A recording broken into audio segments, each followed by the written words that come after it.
peuvent pas continuer comme si de rien n'était en disant ça passera l'année prochaine. Il va falloir trouver des idées et des bonnes.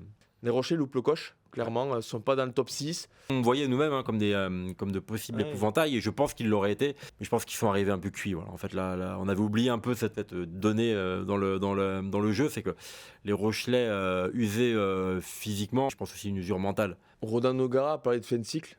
On est d'accord sur ça. Il y a des joueurs qui vont quitter le navire, des jeunes qui vont arriver. On va pas refaire toute la liste, mais bon, Nolan Le Garec, David Ignashvili. La liste, elle est pas longue. Voilà, mais Hugo Pacom, mais elle est prestigieuse, la liste. Et là, effectivement, il y a un virage un peu, alors on dira pas 180 degrés, parce qu'il y a que 3 ou 4 recrues. Mais voilà, tu l'as dit, Le Garec, Ignashvili, c'est presque les deux des trois quarts les plus excitants et les plus imprévisibles du top 14. De toute façon, ils doivent provoquer un électrochoc. Ils ne peuvent pas continuer comme si de rien n'était en disant ça passera l'année prochaine.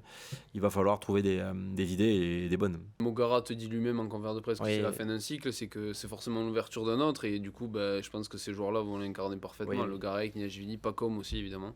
La Rochelle a toujours été, pour moi, à mon avis, a été un peu en deçà des standards du très haut niveau derrière, dans le jeu qu'ils étaient capables de proposer, l'écart qu'il y avait avec ce qu'ils faisaient devant et ce qu'ils faisaient derrière. Au-delà de leur talent rugbystique, je trouve que c'est des vrais leaders pour le coup. Nolan Le Garec est un des grands leaders du top 14 dans son équipe, et je veux dire, c'est un mec qui a de la personnalité. C'est des joueurs qui assument. Voilà, exactement. Ignashvili ne se cachera pas non plus. Je parlais des départs de Carvalho et Dulin en tant que leader. On n'attend pas évidemment qu'ils arrivent dans le vestiaire en disant c'est nous les patrons, mais voilà, de s'assumer petit à petit sur le terrain et aussi en dehors. Et je pense que la mayonnaise prendra sans problème si La Rochelle garde cette efficacité. Attendu avec impatience en tout cas.